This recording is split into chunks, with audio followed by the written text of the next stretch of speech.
고린도전서는 어디 있는 거 아시죠?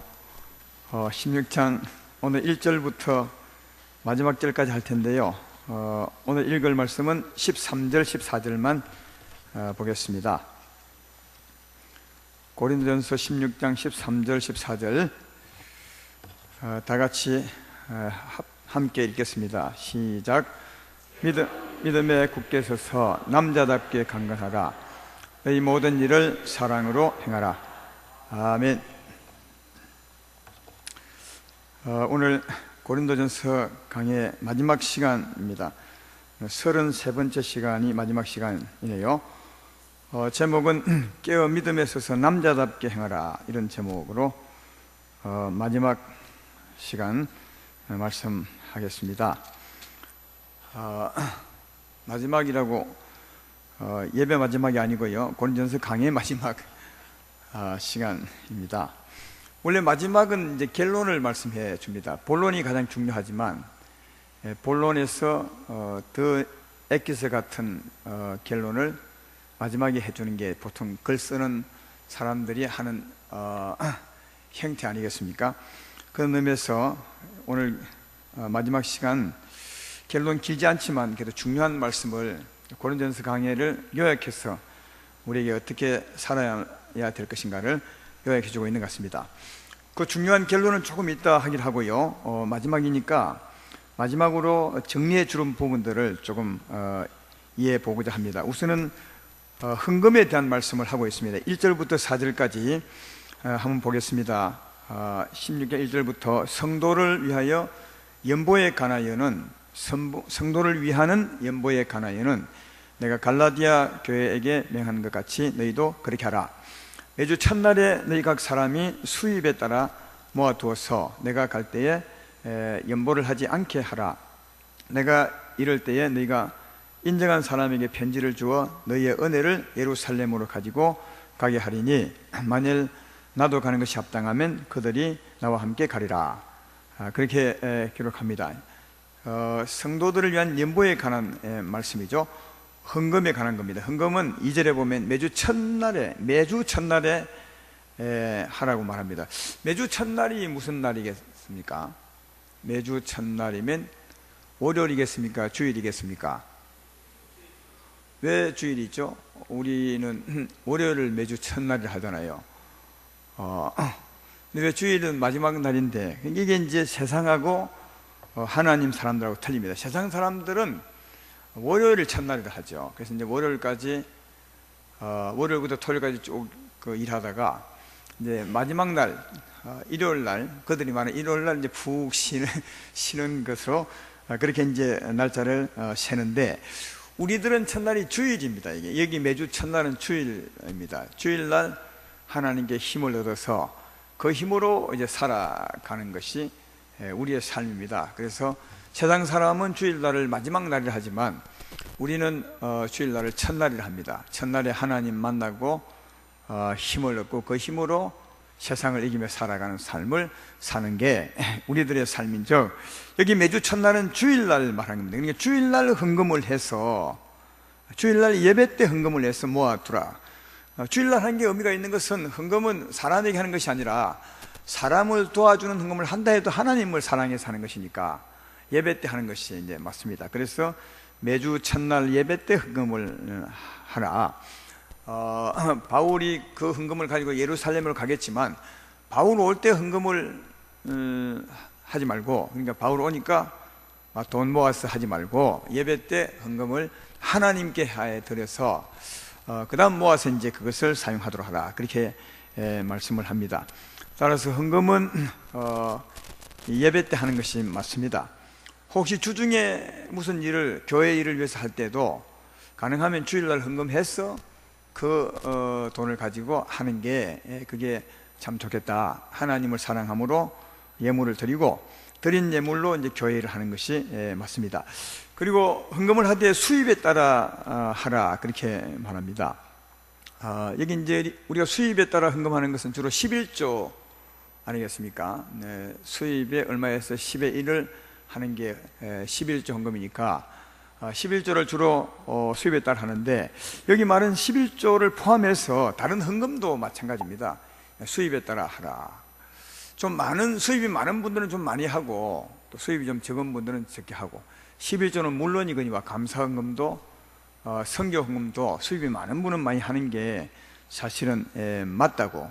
그래서 이게 11조만 언급한 것이 아니라 연보할 때 수입에 따라 하라, 그렇게 말합니다. 원래 이제 헌금은 물질이죠. 물질이면 이제 옛날 같으면 먹고 마시는 겁니다. 식물이죠. 이 식물은 하나님이 우리의 인생에 왜 주었냐 하면, 이 세상에 우리가 살아가기 위해서, 육체 때문에, 육체가 살려면 식물을 먹어야 하거든요. 그래서 창세기에 보면 식물을 준 이유는 우리 사람들이, 육체 입은 사람들이 이 세상에 살아가게 하기 위해서, 존재해야 되니까요. 그러기 위해서. 그러면 무엇 때문에 존재하느냐? 하나님이 우리 준 목적이 있죠. 영생을 얻고 또 예수님의 은혜의 땅을 정복하고 이 생명의 복음을 전하기 위한, 이게 우리 인생을 만들어 살게 하신 하나님의 목적이거든요. 이 거룩한 목적을 위해서 살아야 합니다. 살아야 하기 때문에 식물을 준 것이라고 그렇게 말합니다. 그래서 식물은 여러분들이 부자 되기 위해서 하나님이 준 것이 아니고요, 이 땅에 하나님 잘 믿고 하나님 뜻대로 잘 살게 하기 위해서 식물을 준 것입니다. 그래서 이 식물은 모든 사람이 그렇게 살 수 있도록 나누어야 되는 겁니다. 그런 의미에서 헌금이 나온 것도 되니까 말이죠. 따라서 많이 번 사람은 좀 많이 내어놓아서 같이 먹고 살 수 있도록 하는 게 이 헌금의 의미와 같은 것이다, 그렇게 할 수 있습니다. 그래서 매주 첫날 예배 때 하나님께 헌금을 하되 수입에 따라 하면 좋겠다, 그렇게 말씀하고 있습니다. 근데 실제로 헌금하는 걸 보면 수입에 따라 잘 안 합니다. 오히려 수입이 적은 사람이 많이 하는 것 같고, 물론 다 그런 건 아니지만 수입이 좀 많은 사람이 적을 때가 많이 있습니다. 그러나 원칙은 수입이 많은 사람이 많이 하는 게 좋겠다, 그런 뜻입니다.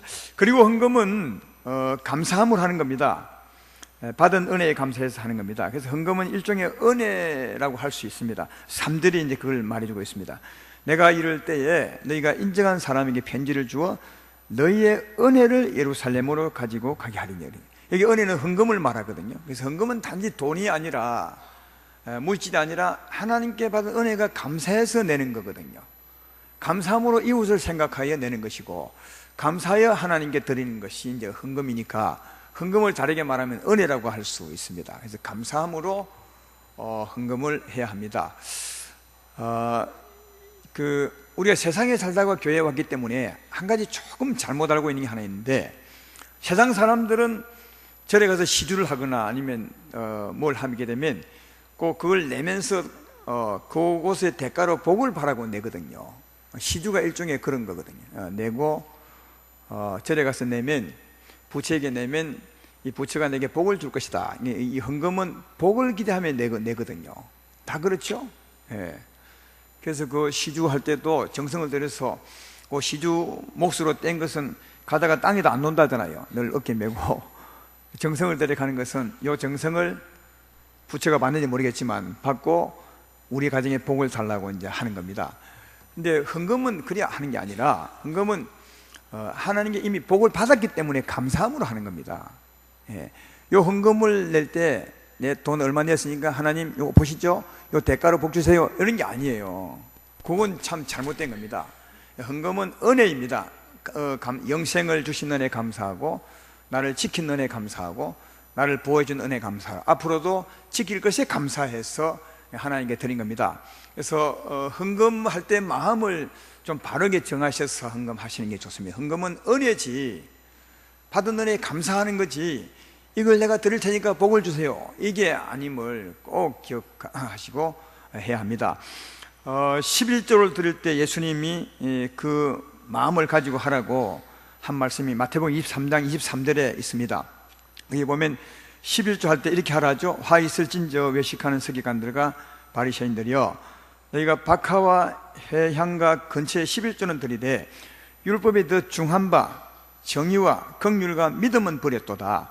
그러나 이것도 행하고 저것도 버리지 말아야 할 것이니라. 여기 이것도 행하고 저것도 버리지 말라는 말은 이것도는 양을 내야 되는 거예요. 저것도는 마음이 중요하다는 거죠. 근데 여기 보면 더 중한 바, 더 중한 바 정의와 긍휼과 믿음. 전의 성경은 의와 인과 신이라 그래요. 똑같은 말입니다. 의와 인과 신을 버리도다. 그러니까 더 중한 것은 마음이에요. 여기서 하나님께 물질과 함께 더 중한 것은 마음으로 드려야 된다. 여기 이제 의는 올바른 거죠. 이 11조는 내게 있는 모든 것이 하나님 것입니다. 이게 의입니다. 올바른 11조에 대한 신앙이죠. 여러분에게 있는 것은 하나님 겁니다. 여러분 몸도 하나님 것이고요, 우리의 출입도, 우리의 산업도, 우리가 가진 것이 하나님 것입니다. 이게 의입니다. 이게 올바른 거라 그 말이죠. 그러나 이는 뭐냐면 하나님의 사랑입니다. 이런 것을 내게 주셔서 살게 하신 하나님의 사랑에 감사합니다. 의를 알아야 되고 사랑을 알아야 되고, 그 다음 믿음은 뭐냐 하면 내가 하나님 것으로 알고 하나님께 감사해 드리면 하나님 나의 보호자가 되시고 내 삶의 주관자가 되시며 내 삶을 더욱더 창대케 할 것입니다. 이게 신입니다. 믿음이죠. 그러니까 바른 믿음을 가지고 하나님 사랑에 감사함으로 또 그 11조를 드릴 때 하나님 내게 주실 복을 믿음으로 드리는 게 그 마음이 더 중요하다. 그러니까 꼭 기억할 것은 마음이 중요하다 하면 목사님이 마음이 중요하다 해서 양은 중요하지 않는 거야. 그러니까 양은 적당히 드리고 마음을 이게 또 하는 분이 있는데 그게 아니고 이것도 중요하고 저것도 중요한데 더 중요한 것은 마음이라는 거예요. 그래서 이것도 놓치지 말고 저것도 놓치지 말고, 그러나 하나님에 대한 그 마음을 가지고 하시면 좋겠다, 그렇게 생각합니다. 그래서 이런 하나님의 은혜에 감사하는 마음, 믿음으로 드리게 되면 하나님이 그 마음과 함께 예물을 받죠. 아벨과 함께 예물을 받는 것처럼 마음과 함께 예물을 받으시면, 그래서 저는 이 연보 기도할 때마다 늘 자주 하는 기도가 있습니다. 하나님 예물과 함께 마음도 받아주십시오. 또 마음과 함께 예물을 받아주십시오. 그런 기도를 하잖아요. 이 마음과 예물을 하나님이 받으십니다. 근데 하나님이 이 마음과 예물을 받으시면 굉장히 기쁘시겠죠. 기쁘시면 하나님 우리 삶을 헤아려요. 그래서 우리 삶에 필요한 것을 채우시고 도우시고 은혜를 베풀어 주십니다. 잘 들으십시오. 아까 얘기했더니 우리 연보는 헌금하는 것은 복 받기 위해서 하는 것이 아니에요. 감사함으로 하면 하나님이 받으시고 우리에게 필요한 것을 채워주는 거예요. 복 달라 해서 채우는 것이 아니라 우리는 감사함으로 드리면 하나님이 알아서 채우는 게 이게 드림과 은혜 받는 그런 그 모습이라 할 수 있습니다. 하나님이 어떻게 채우시냐고요? 고린도후서 9장 7절로 8절에 이렇게 말합니다. 각각 그 마음에 정한 대로 할 것이요 인색함으로나 억지로 하지 말지니 하나님은 즐겨내는 자를 사랑하시느니라. 하나님이 능히 모든 은혜를 너에게 넘치게 하시나니. 여기 은혜는 물질입니다. 분명히 이게 물질이에요. 하나님 능히 모든 은혜를 너에게 넘치게 하시나니 이는 너희로 모든 일에 항상 모든 것이 넉넉하여 모든 착한 일을 넘치게 하게 하려 하심이라. 그러니까 사랑하면 더 사랑하도록 하나님이 채워준다는 거죠. 그러니까 이 헌금할 때 참 놓치기 쉬운 게 참 많아요. 왜? 하나님이 안 보이고 돈은 아까우니까 이거 내기는 내야 되는데 이게 참 아깝단 말이죠. 하나님이 안 보이신가. 그래서 늘 인색함으로 낼 때가 참 많고 억지로 낼 때가 참 많은데 하나님은 계십니다. 안 계신 것이 아니라 계십니다. 우리 마음을 받습니다. 그러니까 인색함으로나 어색함으로 하지 말고 늘 감사함으로 하나님께 드리면 하나님이 받으시고 그런 삶을 더 잘 살 수 있도록, 선한 일을 더 많이 할 수 있도록, 사랑을 더 많이 할 수 있도록 하나님이 채운다는 거예요. 부족함이 없이. 그래서 아까도 말했지만 복 받기 위해서 헌금하지 마십시오. 하나님 은혜에 감사함으로 하십시오. 그럼 하나님이 그걸 받으시고 우리에게 채워주는 겁니다.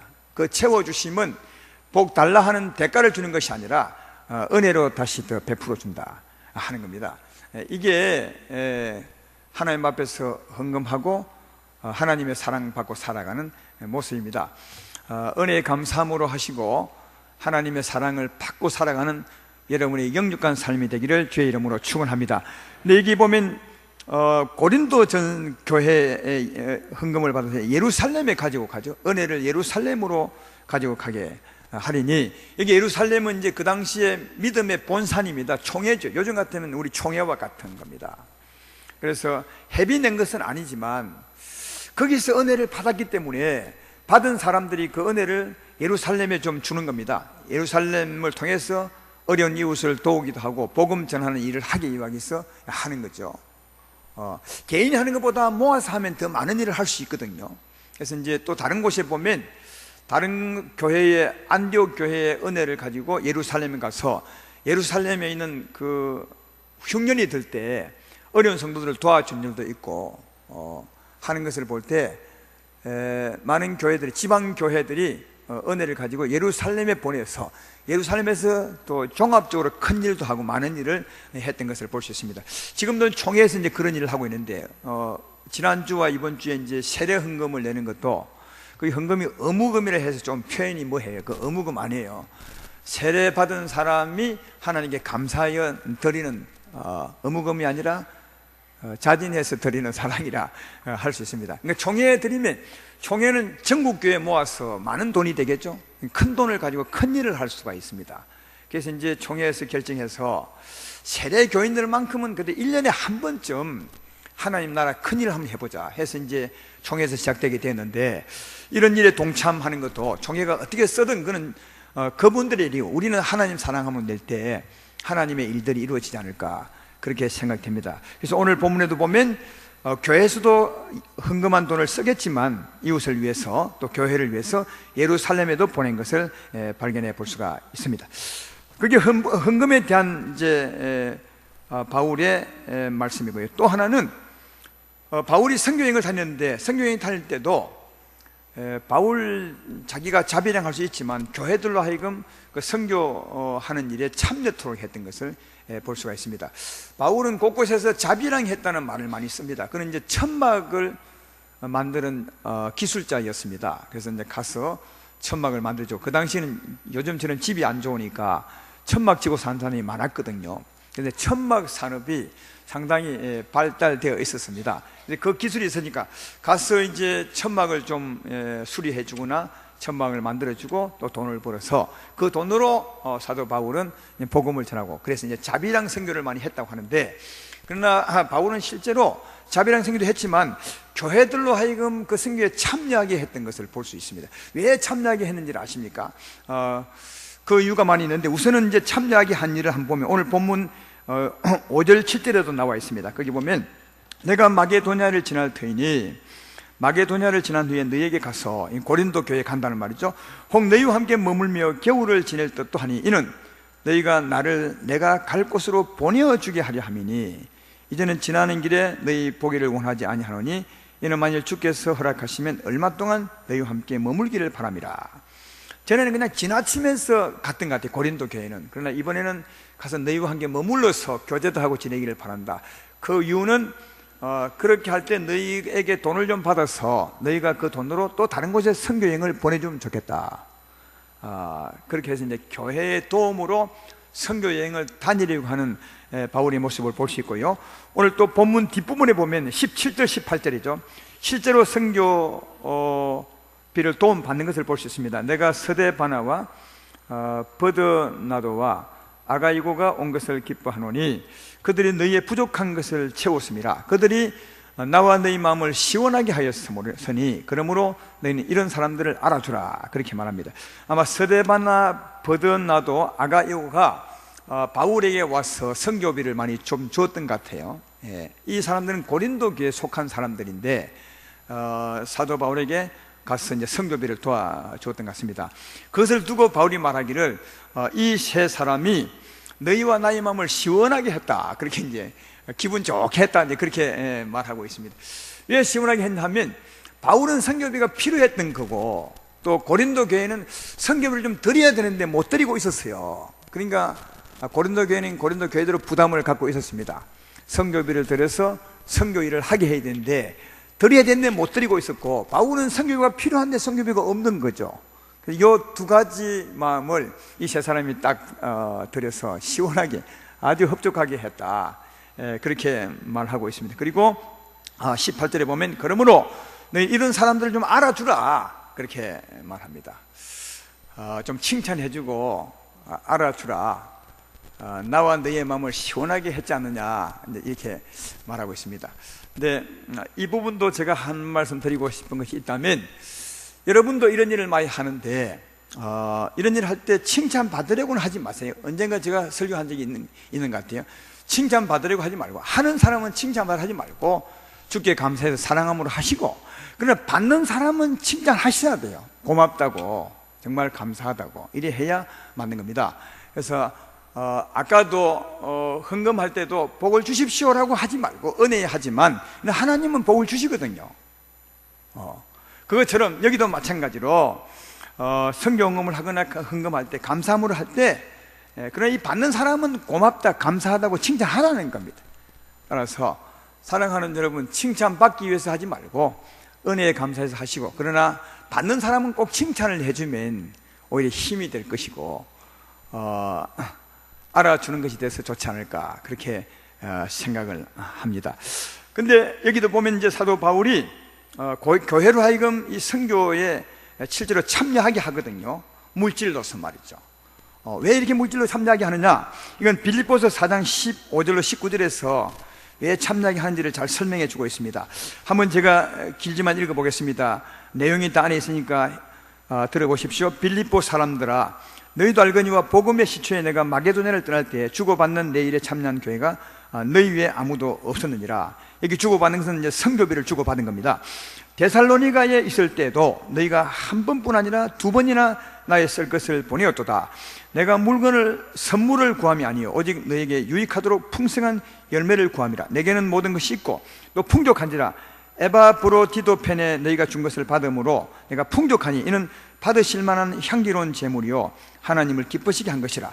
나의 하나님이 그리스도 예수 안에서 그 영광 가운데 그 풍성한 대로 너희 모든 쓸 것을 채우시리라. 그렇게 말하므로 교회가 선교에 동참할 때 어떤 은혜가 있는지를 알 수 있습니다. 첫째는 뭐냐 하면, 선교로 동참할 때 하나님이 기뻐 받는다는 거죠. 살아계신 하나님, 우리의 복의 주관자가 되신 하나님이 여러분의 사랑을 받으신다, 향기로운 예물이 된다라고 말씀하고 있고, 또 그럴 때 하나님이 받으심으로 우리에게 채운다는 거예요. 하나님이 기분 좋은 가운데, 영광 가운데 너희 쓸 것을 채워줄 것이다. 그래서 저는 그 하나님 나라에서 어떤 감사함으로 헌금하고 또 감사함으로 선교 헌금하는 것은 결코 뭐랄까요, 손해만 보는 것이 아니라 물질적으로도 하나님께 더하여 받는 것을 볼 수 있습니다. 먼저 그 나라와 의를 구하라, 그러면 입을 것, 먹을 것, 마실 것을 더하여 주시리라 한 것이 그런 말이거든요. 하나님은 살아계시고 우리를 받으시고 우리를 살펴보시고 계셔서 언제나 필요한 것을 채우는 것을 볼 수가 있습니다. 그래서 하나님께 향기가 될 뿐 아니라 향기가 되기 때문에 하나님이 채우시는 겁니다. 영광 가운데 채우시리라. 따라서 부족하시면 오히려 사랑을 해보십시오. 부족하시면 선교해 보십시오. 그럼 하나님이 채우실 줄로 믿습니다. 근데 가장 중요한 게 있는 것은, 하나님을 사랑함으로 하면 뭐이 좋냐, 하나님께 채움도 받겠지만 내 영혼이 열매를 맺는 거죠. 영혼이 아름다워지는 거죠. 사랑하면 더 사랑한 자가 될 줄로 믿습니다. 그때 우리 영혼은 부자가 되는 거죠. 천국의 영광을 만들어 가는 거죠. 이게 이 땅에 사는 이유 아니겠습니까? 이 사도 바울이 그걸 말합니다. 내게 부족한 것이 없다. 너희가 도와주지 않아도 부족한 것이 없는데 너희가 나를 도우면 너희 열매가 풍성하다. 너희가 유익하다. 너희가 유익함이라.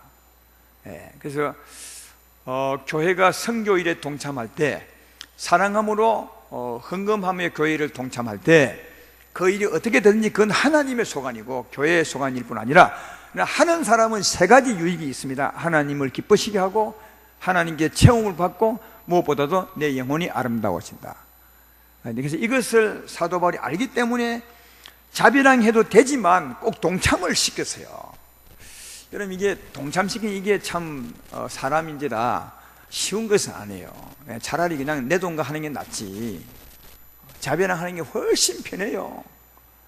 근데 이제 동참시키는 것은 부탁하는 것이니까 어렵습니다. 그러나 사도 바울은 그걸 알면서도 부탁을 하는 겁니다. 왜? 내 유익이 아니라 성도들의 유익을 위해서, 이 세상을 살아가는 게 목적이 아니라 이 세상을 살면서 천국을 준비하는 것이 우리의 삶이라면, 성도들로 하여금 좀 참여해서 영육간 복을 얻게 해야 되지 않느냐, 이런 차원에서 교회들도 참여했던 것을 볼 수 있습니다. 그러므로 사랑하는 아름다운 교회 성도 여러분, 여러분들도 단지 앞에 보이는 것만을 위해서 살지 말고 영원한 천국을 위해서 사는 사람인즉 이런 일이 있으면 동참하셔서 하나님께 큰 은혜를 받고 영광을 채워가시기를 주의 이름으로 축원합니다.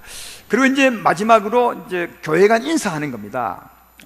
형제들아, 서대마나 집 사람들이 너에게 문안하느니 거룩한 입맞춤으로 입맞추라, 이렇게 이제 인사합니다. 저는 그 차를 타고 서울로 가거나 아니면 내려오거나 여행할 때 교회당을 보면 여러분은 어떤 마음을 가지십니까? 다만 마음이 다 다를 거죠. 저 교회는 뭐 남의 교회, 나와 상관없는 교회, 이렇게 말할 수도 있고, 어떤 분은 저 교회가 곧 건물은 다르지만 우리의 교회고 하나님 아버지의 자녀들이 있는 곳이다, 이렇게 생각하는 분들 많이 있겠죠. 그러니까 그런 건물을 볼 때마다 하나님은 한 분이니까 형제 교회라 생각하는 마음이 참 필요합니다. 그래서 어느 교회를 지날지라도 하나님의 교회다, 우리 형제들이 있는 곳이다 하면서 눈을 감고 하든 눈을 뜨고 하든 기도해주고 지나간다면 그 교회도 좋겠지만 하나님이 우리를 기뻐하지 않을까, 그렇게 생각합니다. 따라서 오늘 말씀드리고 싶은 것은 이 바울의 언전의 편지 마지막 부분에는 꼭 이런 말씀을 쓰는데, 그 말이 뭐냐 하면 교회 간 서로 인사하는 거죠. 교회를 인정해주고 사랑하고 문안하고 또 잘되기를 기도하며 바라는 것이 참 중요하다 하는 겁니다. 이웃 교인들을 여러분 인정하셔야 합니다. 한 형제임을 인정하고 사랑하며 살아갈 때 하나님이 기뻐하지 않겠습니까? 내 교회, 내 목사님, 우리 교회 목사님만 한다면 여러분은 마음이 좁은 겁니다. 마음을 확 넓혀서 좀 세계적인 뭐랄까요, 신앙관을 가지고 살 필요가 있습니다. 미국 가서도 주의 이름을 부르는 사람은 우리 형제들입니다. 기도해주고 손잡아주는 이런 넓은 마음이 참으로 필요하다. 오늘날 유독히 더 자기 교회밖에 모르는 성도가 참 많은데, 사랑하는 여러분, 이웃 교회도 하나님의 교회고 우리의 형제임을 기억하고 마음을 넓혀서 손을 잡고 사랑하시기를 주의 이름으로 축원합니다.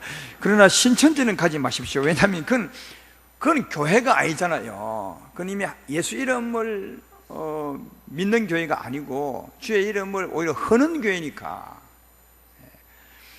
그들의 행동을 봐도 잘못된 게 아닌지 알 수 있어요. 이 사도 바울도 말하기를 주의 이름을 부르고 터가 세운 곳에 가서 자기는 그 가서 복음 안 전한다 그랬어요. 왜냐하면 이미 교역자가 있고 교회가 잘 써가는데 왜 거기 가서 방해를 하겠어요?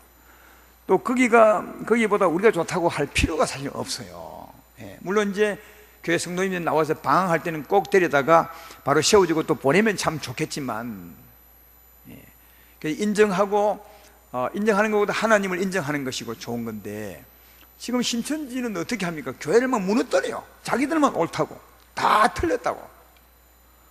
그래서 막 땡겨가는 게 마치 큰일을 하는 것처럼, 세상에 그런 말씀이 성경에 어디 있어요? 한 군데도 없어. 원래 사탄이 그런 짓을 하거든요. 그러니까 거기는 교회가 아니고 이단이에요. 그러니까 그런 교회 가지 말고, 그런 교회는 칭찬하지 말고, 그런 교회는 오히려 하나님, 저런 교회는 문 닫게 해주십시오. 그래야 이게 바르게 사는 겁니다. 그래서 믿음을 바르게 세우고 하는 것이 참 아름답다, 그렇게 생각합니다. 그리고 이제 아까 말했던 것처럼 이 고린도전서 강의의 결론적으로 13절, 14절을 말한 겁니다. 이 13절, 14절 두 절이지만 이게 고린도전서 강의의 결론입니다. 자, 보십시오. 깨어 믿음에 굳게 서서 남자답게 강건하라. 깨어 굳게 서서 남자답게 강건하라. 그러면 왜 성경이 이게 공평한 하나님이신데 왜 남자답게 강건하라? 그럼 여자답게는 파인 건가 해서 여자들이 상당히 불만을 품을 수 있지만, 그러나 이게 남자답게라는 말을 알고 보면 여자들이 불만할 필요가 전혀 없는 말입니다. 제가 설명을 해보겠습니다. 여기 보면 깨어 믿음에 굳게 서서 남자답게 강건하라, 그러죠? 그러니까 깨어 믿음에 굳게 서서 사는 게 남자답게 사는 거예요. 이 말 맞죠? 문장상으로 보면 이해가 되죠? 13절을 한번 더 보시라고요. 깨어 믿음에 굳게 서서 남자답게 강건하라 했으니까 깨어 믿음에 굳게 서서 사는 게 이게 남자답게 사는 거거든요. 그렇죠? 그러니까 이 말씀을 잘 이해하면 좋겠습니다. 성경에 보면 깨어 산다는 말은 항상 성령과 관계에 있어요. 은혜와 관계에 있어요. 성령의 은혜, 예수의 마음으로 사는 것이 깨어 사는 것이거든요. 자, 예수의 마음, 어떤 마음이죠? 예수의 마음, 성령의 마음은 어떤 마음입니까? 갈라디아서 5장 21절 23절에 보면 오직 성령의 열매는 다 같이 시작. 사랑과 희락과 화평과 오래 참음과 자비와 양성과 충성과 온유와 절제니 이 같은 것을 금지할 법이 없느니라. 그러니까 이 마음이 성령의 마음이에요. 예수의 마음이에요.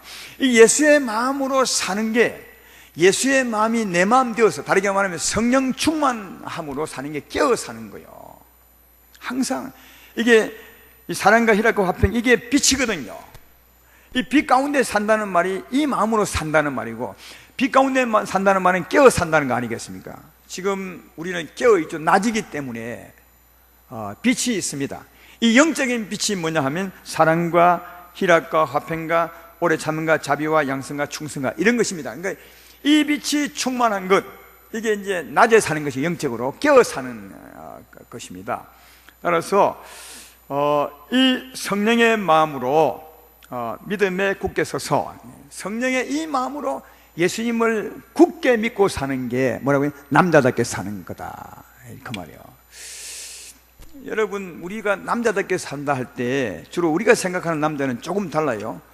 세상이 남자답게 할 때 남자는 우락부락하고 그 다음 근육질이고 강하고 가차없이 행동하고 이렇게 이제 남자답게 한다는 말 아니겠어요? 그건 여자답게 해요. 그 사실 알고 보면 그런 걸 성경이 남자답게라고 말하지 않아요. 남자답게는 그 반대예요. 오히려 부드러운 것이 훨씬 더 강한 겁니다. 여러분, 강한 것이 강한 것이 아니라 부드러운 것이 강한 것이고, 그게 남자다운 것이거든요. 생각해봐요. 조금만 뭐랄까요, 좀 불편해도 화를 내고 짜증을 내는 것, 이건 금방 깨어지는 거죠. 약한 겁니다. 또 작은 어려움에도 근심하고 두려워 떨고 낙심하고 원망, 이건 되게 약한 겁니다. 그죠? 오래 참지 못하고 화를 뻘럭 내는 건 되게 약한 겁니다. 이게 우락부락 성질내고 되게 약한 거죠. 왜냐하면 금방 깨진 것이니까. 제가 무슨 말 하는 게 아시겠죠? 그런 것은 되게 약한 거죠, 영적으로. 예. 그럼 무엇이 강한 거냐? 오래 참고 온유하고 화평하고 희락하고, 이게 되게 강한 겁니다. 예. 되게 부드러운 게 강한 거죠. 그러니까 성령의 은혜로 사는 게 되게 강한 것이고, 다르게 말하면 이게 남자다운 것이라 하는 겁니다. 그러니까 제일 남자답게 사는 분이 누구겠어요? 성령의 마음으로 사는 자가 누굽니까? 예수님이시죠. 그러니까 예수님이 제일 남자답게 사는 거예요. 그래서 이제 사실 이제 예수님 때문에 여기 남자답게라고 표현한 거예요. 생각해봐요. 우리는 지금 남자 여자가 많습니다. 맨 앞줄에도 남자 둘이 여자 둘이 앉아 있는데, 여기는 남자 둘이 여자 하나 앉아 있지만, 여기 남자 여자가 많지만 큰 우주적으로는 남자 하나 여자 하나입니다. 그죠? 그럼 우주적으로 남자 하나는 누구죠? 예수님이 남자시고, 여자는 누굽니까? 교회요. 네. 모든 사람은 예수님 편에 보면 여자입니다. 이제 남자는 누구나 예수님이시죠. 예수님은 온 교회의 신랑이시고 온 교회는 여자입니다. 신부입니다. 제 말 이해되면 아멘 합시다. 그때 예수님이 남자답다는 거예요. 그래서 남자답게 행하라는 말은 예수님답게 행하라는 말씀이에요. 따라서 여자들이 아까 괜히 섭하다고 할 필요가 전혀 없는 거예요. 여기 남자답게는 우리 사람들 중에 남자 여자 중에서 남자답게, 그 말이 아니에요. 온 우주의 남자 예수님이시죠. 예수님은 어떤 마음으로 사는 것입니까? 성령의 마음 아니겠습니까? 사랑하고 희락하고 화평하고 오래 참고 온유하고 양선하고. 양선이 무슨 뜻인지 아십니까? 양선은 나보다도 이웃을 사랑하는 게 양선이에요. 양보하는 거죠. 자비롭고 충성되고 절제하고, 이게 아주 부드러우면서 아주 안 무너져. 아무리 해도 오래 참는 건 안 무너져. 사랑하는 것도 안 무너지죠. 되게 강한 거죠. 그러나 요 반대는 금방 화내고 짜증내고 원망하고 불평, 되게 약한 거죠. 예, 우리는 때때로 보면 그 남자답다는 말을 반대로 쓸 때가 많아요. 되게 약한 게 남자답, 아니에요. 이게 그건 여자다운 거죠. 굉장히 부드러운 게 남자답는 것입니다. 아름다운 교회 성도 중에서 남자 여러분들이요, 여러분들이 집에 가서 막 힘께나 쓰고 남자에게 뭐 하는 거야 여자요 이렇게 하는 사람, 그건 남자다운 것이 아니에요. 정말 여자다운 겁니다. 앞으로 그런 것으로 남자답다고 자기의 가오를 부리지 마시고 예수님처럼 정말 부드럽게 누가 뭘 해도 오래 참고 여보 사랑해 온유함 이렇게 사는 게 남자다운 거예요. 남자다운. 남자들이 째째하게 말 여자답게 살지 마시고 정말 남자답게 사시면 가정이 화평한 거죠. 여기 남자답게는 말은 온 우주의 남자이신 예수님답게 사는 겁니다. 사랑과 희락과 화평과 온유와 자비와 절제, 그 마음으로 충만함을 입어서 예수님을 굳게 믿음으로 사는 것, 이게 남자답게 사는 것이다. 오늘 이후로 아름다운 교회에 속한 여자나 남자나 다 남자답게 사시기를 주의 이름으로 축원합니다. 그리고 14절에 너희 모든 일을 사랑으로 행하라. 여기 이제 사랑은 주의 사랑이죠. 너희는 모든 일을 주님의 사랑으로 행하라. 주의 사랑이 뭐였습니까? 조금 전에 했잖아요. 남자답게 그게 주의 사랑이에요. 그러니까 같은 말인데 사실 앞뒤 말이 같은 말인데 왜 한 번 더 했느냐? 사랑은 거기다가 보탤 게 하나 더 있어요. 사랑은 이 행동하는 거죠. 움직이는 거죠. 움직일 때 반드시 마음에 두어야 될 내용이 하나 있습니다. 그건 뭐냐면 이웃을 위한 거예요. 사랑과 희락과 화평과 이것은 우리 마음에 있는 은혜, 능력이지만 그 능력으로 살 때 꼭 기억하기는 이웃을 위하여 살아야 돼요. 이웃을 잘되게 하고 이웃을 살리고 이웃을 품어주고 오늘 예수님이 베드로를 사랑한 것처럼 그게 사랑이거든요. 그래서 예수의 마음, 남자 같은 마음을 가지고 살되 이웃을 사랑함으로 살아야 된다. 그것이 하나님께 기쁨이 되고 우리가 살아가야 될 꼭 중요한 일이다. 여러분 고린도전서 강해를 딱 마치면서 바울은 성령 안에서 이 두 가지를 말하는 거예요. 두 가지를 항상 깨어 믿음에 있어서 남자답게 사는 거다. 성령의 마음을 가지고 사는 거다. 남자답게. 그리고 성령의 마음으로 살되 이웃을 사랑하는 마음으로 행동하며 사는 거다. 이게 여러분 고린도전서의 결론이기도 하지만 우리 이 성령의 결론이기도 해요. 사실은요. 우리가 이렇게 사셔야 돼요. 여러분 안에 남자이신 예수님이 계십니다. 그 성령으로 충만케 될 때 남자답게 살아갈 수 있습니다. 하나님의 사랑으로 충만할 수 있습니다. 그 사랑으로 정말 한번 이웃을 위해 살아간다면 가치 있는 삶을 살아갈 수 있어요. 세상은 나를 위해 살잖아요.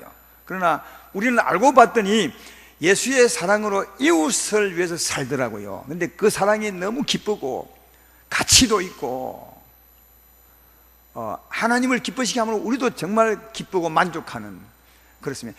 여러분을 위해서 한번 살아보고 하나님의 사랑을 이웃을 위해 한번 살아보면 그 만족도가 우리에게는 이웃을 위한 게 훨씬 큽니다.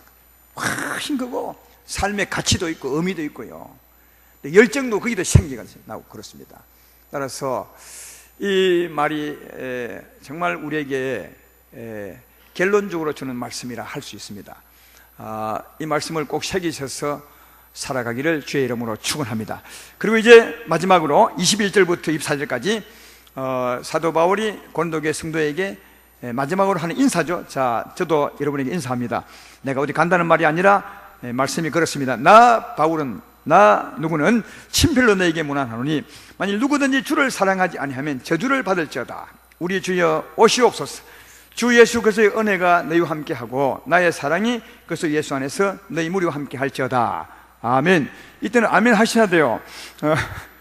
주 예수 그리스도의 은혜가 너희와 함께하고 나의 사랑이 그리스도 예수 안에서 너희 무리와 함께할지어다. 아멘. 아멘 되게 크게 하시네.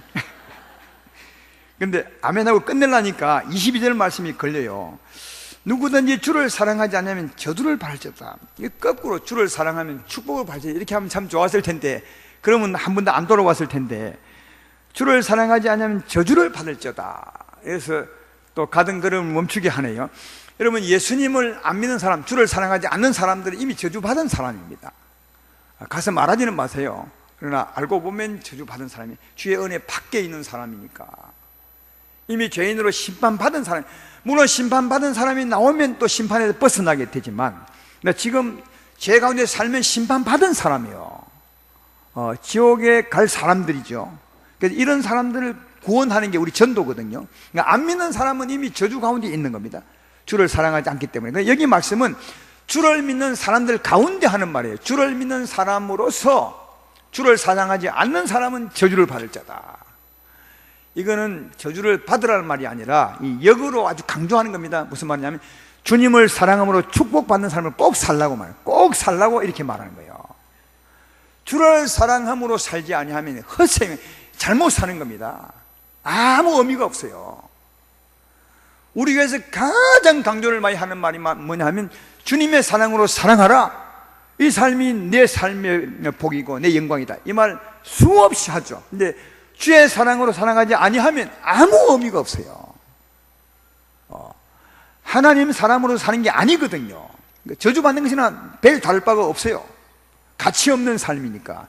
그러니까 복 있는 삶을 살려면 주의 사랑으로 사랑해야, 주의 사랑으로 주님을 사랑하고 살아야 복이 있거든요. 그래서 주님의 사랑으로 주님을 사랑하며 살아야 복이 있는데, 이 말씀을 강조해 주기 위해서 주의 사랑으로 사랑하지 아니하면 저주를 받는다, 이렇게 말한 겁니다. 그러니까 저주를 받으라고 말한 것이 아니라 주의 사랑으로 사랑함으로 복을 받으라고 한 말이에요. 따라서 이 말씀을 크게 들으셔서 주의 사랑으로 예수의 마음으로 남자답게 살아감으로 복을 받으시는 여러분 되기를 주의 이름으로 축원하고, 그런 여러분에게 예수 그리스도의 은혜가 항상 함께하기를 주의 이름으로 축원합니다.